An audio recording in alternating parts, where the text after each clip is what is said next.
परम पुरुष गुरुदेव जी शाश्वत शांति निधान बार बार दंडवत करूं सकल सुखों की खान सतगुरु सत्य स्वरूप लख मन चित हो प्रशांत त्रिविधि ताप का नाश हो जीवन बनी सुखान अमित महायश आपका महिमा कही न जाए नीति नीति कही चुप भय वेद ग्रंथ सब गाए महाभयानक अरु कठिन भवसागर गंभीर नाम जहाज बिठाए कर मेटे जन की पीर मेरा मुझ में कुछ नहीं जो कुछ है सो तो तेरा तुझको सौंपते क्या लागे है मोह बोलिए प्रेम से गुरुदेव महाराज की जय सच्चिदानंद भगवान की जय बोलो वृंदावन बिहारी लाल की जय। बहुत ही सौभाग्य का समय है कि उस महाप्रभु की असीम दया दृष्टि से हम सभी लोगों को इस सत्संग का परम पावन अवसर मिला है। वास्तव में सत्संग के द्वारा ही मनुष्य के अंदर सद्विवेक पैदा होता है। जिंदगी कैसे जीनी चाहिए, क्या तरीका है, कैसे हम अपने परम लक्ष्य को प्राप्त करें, इसका विवेक बिना सत्संग के प्राप्त नहीं हो पाता। यही कारण इस दुनिया में बहुत सारे लोग आते हैं, जीवन जीते हैं और शरीर छोड़कर जाते हैं। तो आप सभी लोग देखते हैं इस बात को कि बहुत सारी व्यवस्थाएं रहने के बावजूद भी लोग बहुत बेचैन और परेशान रहते हैं, और कुछ लोगों को आप देखते हैं कि कम व्यवस्थाएं हैं उसमें मगन रहते हैं,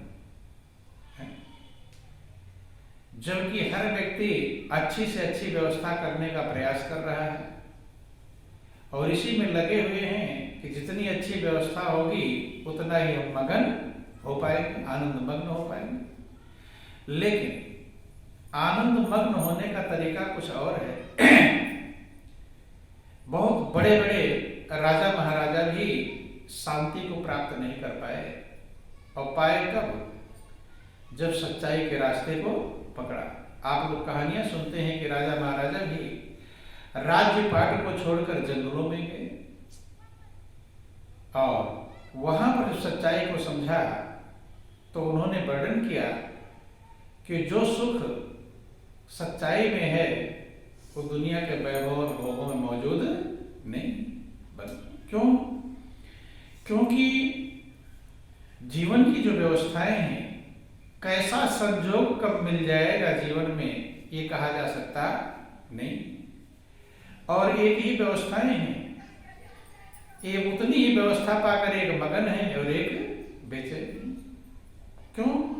महापुरुष कहते हैं कि दो चीजें होती है, कुयोग और संयोग। दो प्रकार का योग है, कुयोग और सुयोग। गौर करने का प्रयास करेंगे। बोलिए प्रेम से गुरुदेव महाराज की जय। बोलो वृंदावन बिहारी लाल की। योग का मतलब मिलना, जुड़ना, योग का मतलब जोड़, मिलना। अगर सुयोग मिल गया, चाहे व्यक्ति चाहे वस्तु, तो आप आनंदमग्न हो जाते हैं, और कुयोग मिल गया तो बेचैन हो जाते हैं। रामायण में लिखा गया कि सुयोग से कुवस्तु भी सुवस्तु बन जाती है, कुलक्षण से अच्छे लक्षण बन जाते हैं, और कुयोग से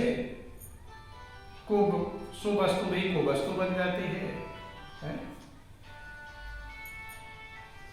सुलक्षण से कुलक्षण बन जाते हैं। तो महापुरुष समझाते हैं, रामायण वर्णन आया कि ग्रह भेषज जल पवन पट, पाई कुजोग सुजोग, होहि कुवस्तु सुवस्तु जग, लखहि सुलक्षण लो। आप लोग सुनते हैं कि लोग अपना जब कोई समस्या पैदा हो जाती है तो ग्रह दिखलाते हैं।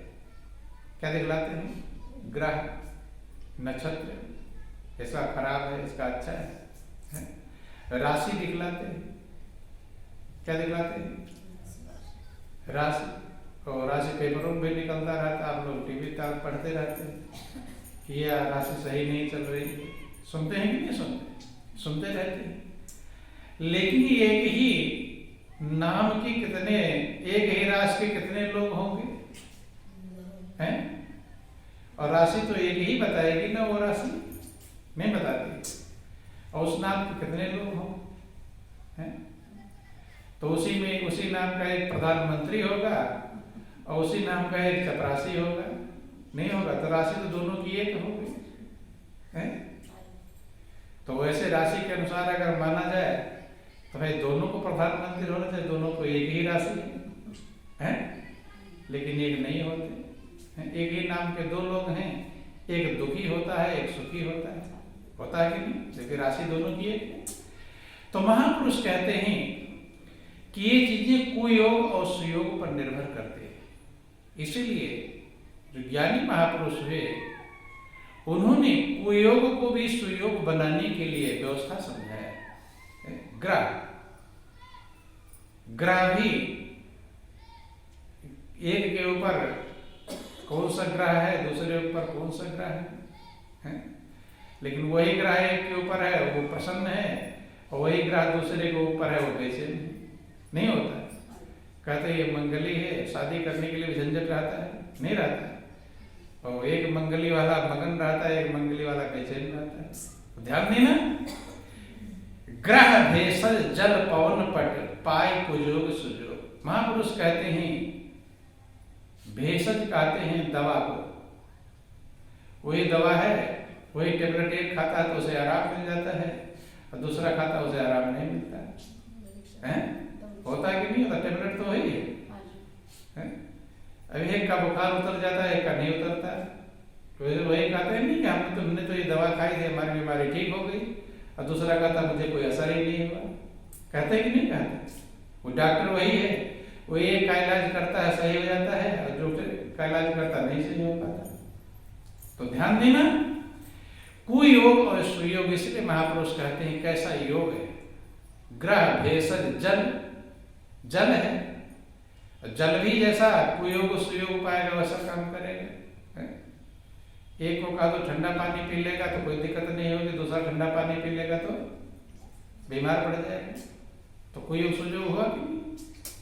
पवन, पवन माने वायु, वायु भी जैसा कुयोग सुयोग, फुलवारी में से वायु आ रही है तो महक मिलेगी आपको। क्या मिलेगी? महक। और वही कहीं गंदी नाली हो, वहां से वायु बहकर आ रही हो तो क्या मिलेगा? बदबू मिलेगा। ग्रह भेषज जल पवन पट, पट माने वस्त्र, तो कपड़े भी हैं। एक दुबला पतला हो एकदम, और उसको कपड़े पहना तो कैसा लगेगा? तो वही कपड़ा एक पहने अच्छा लगेगा, दूसरा पहने अच्छा नहीं, वो भी कुयोग सुयोग। तो महापुरुष कहते ग्रह भेषज जल पवन पट, पाई कुजोग सुजोग। कुयोग और सुयोग का मिलना बंद हो ही कुवस्तु सुवस्तु जगत। वो कुवस्तु है तो सुवस्तु बन जाएगी, अगर सुयोग मिल जाए तो अच्छा योग मिल जाए, और कुयोग मिल जाए तो अच्छा वाला भी उल्टा बन जाएगा। यही कारण है कि महापुरुष जो समझाते हैं, और कुयोग सुयोग मिलता कैसे है? ये मिलता है भाव और संस्कारों के अनुसार। किसके अनुसार? भाव के अनुसार संस्कार बनते हैं, और संस्कार के अनुसार ही कुयोग और सुयोग प्राप्त होता है। अब एक बच्चा पैदा होता है, आप लोग सुनते हैं कि एक राजा के यहाँ पैदा होता है, धनवान के यहाँ, नौकर चाकर गाड़ी बंगला सब मौजूद है, उसके यहाँ पैदा होगा। और एक पैदा हुआ भिखारी के यहाँ पर, जो फुटपाथ पर है, माँ भी भीख मांग रही, पिता भी भीख मांग रहे, उसके यहाँ पैदा होता है। तो पैदा दोनों है, लेकिन एक को कुयोग मिला, एक को सुयोग मिला। लेकिन मनुष्य का जो कर्म है और भाव है, भाव के अनुसार संस्कार बनते हैं, और संस्कार के अनुसार फिर कर्म बनने लगता है। तो सबसे प्रधान क्या होता है? भाव। हर चीज में भाव प्रधान है। क्या प्रधान है? भाव। और भाव ही भगवान को पसंद है। किस क्या पसंद है? भाव। और आप लोगों को भाव ही सबको पसंद है। कोई आपका रिश्तेदार बहुत अच्छे पैसे वाला हो, धनवान व्यक्ति है, और उसके घर चले गए, लेकिन आपके प्रति भाव नहीं है, सोचा कहाँ बोझ आ गया, नौकर से कहा दिया ले जाओ, रखाओ अच्छे अच्छे फल मेवा मिठाई। तो जो मेवा मिष्ठान उसके आएंगे वो क्या अच्छे लगेंगे आपको? आप समझ जाए, खुद आया नहीं, नौकर से भेज दिया, मिलने भी नहीं है। अब मिल भी गया तो राम राम करके चला गया, जल्दी हालचाल भी नहीं पूछा, खुश भी नहीं हुआ, नहीं, एक कोटा पूरी का कार्य कर दिया। तो आप वहां जाकर के भी वो मिठाइयां भी आपको खुश नहीं कर पाए। क्यों? किस चीज की कमी? मिठाई तो अच्छी है, फल भी अच्छे हैं, लेकिन कमी किस चीज की है? भाव की। किस चीज की? भाव। तो भाव ही सबको पसंद है, और इसलिए परमात्मा को भाव ही पसंद है। और भाव के अनुसार इस संसार में सब व्यवस्थाएं आपको मिलती हैं। ये भी गौर कर लेना। भाव अगर रहेगा तो उल्टा वाला भी आपके लिए सही दिशा में बन जाएगा, आपके अंदर से उत्पन्न होता है। छोटी सी कहानी आप समझेंगे किस प्रकार से। बोलो वृंदावन बिहारी लाल की जय, उमापति महादेव की जय। एक दिन दुखी भिखारी था, बहुत ही परेशान, दुखी, खाने पीने की व्यवस्थाएं नहीं, बेचैन, परेशान। तो भगवान कृष्ण और अर्जुन जा रहे थे उधर से। जब जा रहे थे, एकदम कमजोर है, दुबला पतला शरीर है, श्वास लंबे लंबे ले रहा है, कमजोरी की हालत है। दया आई, अर्जुन ने दया किया और सोना चांदी कुछ उसे दे दिया कि ये सुखी हो जाए। तो सोना चांदी उसे मिल गया, अच्छे पैसे मिल गए। तो होता क्या है, कभी कभी महापुरुष कहते हैं, रामायण में लिखा गया कि जिम थोड़े धन खल इतराए। थोड़ा सा धन पाया तो अज्ञानी जो होता है इतराने लगता है। क्या करने लगता है? इतराने लगता है। थोड़ा सा पैसा मिला तो सोचता है मेरे समान कोई दुनिया में नहीं। तो जब वो सोने चांदी पा गया तो इतना मगन हो गया, इतना अहंकार में भर गया। किसमें भर गया? अहंकार। देखो भाव कैसे बदलता है, और भाव बदलने के अनुसार व्यवस्थाएं भी बदल जाती हैं। जब अहंकार में मगन हो गया, अकड़ कर चलने लगा और भिखारियों को फटकार लगाने लगा कि मैं सबसे धनी भिखारी आदमी हूँ, और लोगों को जो लोग जिनसे भीख मांगता था अब उनको भी फटकार लगाना शुरू कर दिया कि हम मैं तुमसे क्या भीख मांगूंगा, अब खत्म हो गया। अहंकार में भरकर वो सोना चांदी अपना जो दिया था लेकर जा रहा था। तो जब अहंकार में भर गया तो रास्ते में मिल गए लुटेरे। कौन मिल गए? लुटेरे। अब लुटेरों ने छीन लिया सारा धन। क्या कर दिया? जब छीन लिया अब फिर दुखी जो अहंकार था वो क्या हो गया? रामायण जिन थोड़े वो धन खा लेकर आए। नदियों को उदाहरण दिया कि क्षुद्र नदी भरी चली तो राई और जिम थोड़े धन खलइत राई। बरसात भगवान राम लक्ष्मण को समझा रहे कि हे लक्ष्मण, बारिश के समय में छोटी छोटी नदियां भी तोड़ाकर अपने किनारों को तोड़कर बहती हैं, भर कर चलती हैं और किनारों को भी तोड़ देती हैं। जैसे थोड़ा सा धन पाकर खल माने अज्ञानी नादान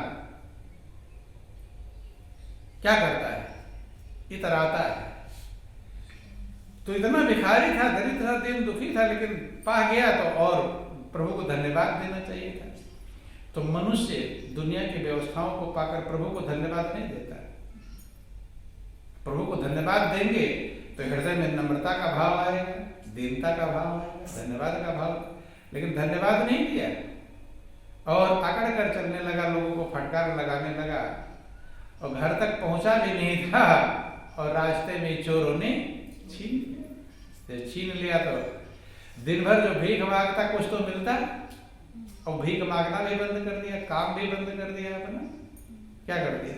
तो दिन भर का भीख भी नहीं मिला और जो माल पाया था वो भी छीन गया, लूट। यही दुनिया में होता रहता है, लोग समझ पाते नहीं। अब जो है घर पहुंचा दिन दुखी। उस दिन खाने पीने की व्यवस्थाएं भी नहीं बन पाई, क्योंकि भीख दिन भर मांगता कुछ तो मिलता है, भूखा ही रह गया। अगले दिन फिर आ गया मांगने। जब मांगने आ गया फिर दिन दुखी। अब अर्जुन को फिर दया आ गई, देखा कि ये तो जो का जो दुखी।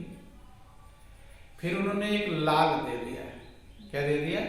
क्योंकि सोचा कि हो सकता है इससे इसका दुख खत्म ना हो पाया, कर्ज वर्ज ज्यादा लदा हो, उधार लौटा दिया। फिर भी मांगने आए तो लाल दिया। क्या दिया? लाल। और लाल ले गया घर में, पत्नी को दिया, अब कोई दिक्कत नहीं, दे दिया। तो पहले लोग मटकी में अपने सामान रखते थे, तो पत्नी ने एक मटके में अपना मटकी गागर में रख दिया वो लाल को।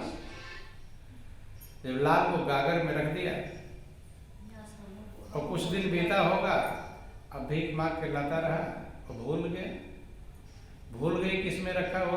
एक गागर फूट गई पानी भरने वाली। अब जिस गागर में लाल रखा था उसे ध्यान नहीं था, उसी गागर को ले गई पानी भरने। अब जब उस नदी में धोने लगी, क्या करने लगी? गागर को पानी डाला, धोने लगी तो लाल उसी में गिर गया। किसमें? नदी में। ध्यान समझना, सोना चांदी मिला तो लुटेरों ने लूट लिया और लाल मिला तो नदी में गिर गया। फिर वो जो का तो वही दरिद्रता, वही दीनता, भीख मांग के ले आता, कैसे बाल बच्चों का पालन पोषण करता, दुखी रहता। फिर मांगने आ गए। तब भगवान कृष्ण अर्जुन देख रहे थे। उन्होंने कहा प्रभु अब आप कृपा कर दो, मैंने तो इतना किया लेकिन ले पाया ही। कहते सुयोग और कुयोग कैसे बनता है? संस्कारों और भाव के अनुसार बनता है। हम देखते हैं कि कुछ ऐसे लोग जिनके पास कुछ व्यवस्था नहीं होती और भाव रहता है, तो भाव के अनुसार धीरे धीरे व्यवस्थाएं बन जाती है, कुवस्तु सुवस्तु बन जाता है। अब भगवान से कहते हैं अर्जुन के प्रभु, मेरे करने से इसे ये सुखी नहीं हो पाया। सुखी बनाना तो चाहा, लेकिन फिर भी ये दुखी का दुखी आप कृपा कर दीजिए।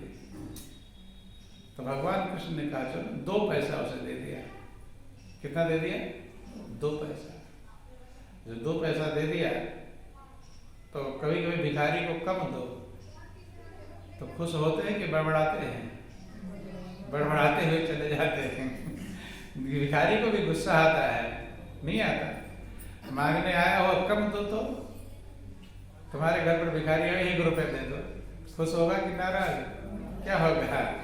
1-2 रुपए में खुश होने वाला नहीं, नाराज। तो 2 पैसा जब दिया भगवान ने तो बड़बड़ाता हुआ चला गया कि कुछ नहीं दे पाते, जो भी कहा होगा उल्टा सीधा करता हुआ चला गया। जब चला गया तो लेकर जा रहा था, रास्ते में एक मछली मारने वाला मछली मार रहा था। नदी थी, नदी किनारे मछली मार रहा था। तो एक मछली तड़प रही थी किनारे, ऐसे मारकर किनारे रखा होगा तो तड़प रही थी ऐसे, क्योंकि मछली पानी के बिना तड़पती है। जल बिन मीना, जैसे मछली जल के बिना तड़पती है, भक्त कहता है कि प्रभु ऐसे ही मेरा मन आप में लग जाए। कैसा लग जाए? मेरा मन आप में, प्रार्थना करता है। तो तड़प रही है, जब तड़प रही है तो इसको दया आ गया। किसको? भिखारी को। तड़पता हुआ देख करके दया आया। देखो ध्यान देना, वहां जब धन पाया तो अहंकार आया था। क्या आया था? अहंकार। और अब मछली को तड़पता हुआ देख कर क्या आया? दया। दया का भाव मन में जागृत हुआ। सोचा कि ये मछली मर जाएगी। तो उसने उससे पूछा, मछुआरे से, मछली मारने वाले से, ये मछली कितने में दोगे? सोचा कि इसकी जान बचा दो। तो भाव कैसा है? जान बचाने वाला भाव। जैसा भाव परिवर्तित होता है मनुष्य को तुरंत, एक ध्यान रखना, भाव अभी अच्छा आपके अंदर आने लगे तो आपका दिल खुश होने लगेगा, और उल्टा भाव आने लगे तो, दुश्मन का याद आ जाए तो दिल खुश होगा कि बेचैन? क्या होगा? तो भाव के अनुसार भाव आया है दुश्मन का तो सोचेगा अब क्या करूं, पता नहीं क्या क्या व्यवस्था बना रहा होगा। ध्यान देना, तो भाव बहुत बड़ी कीमती चीज है बंधु।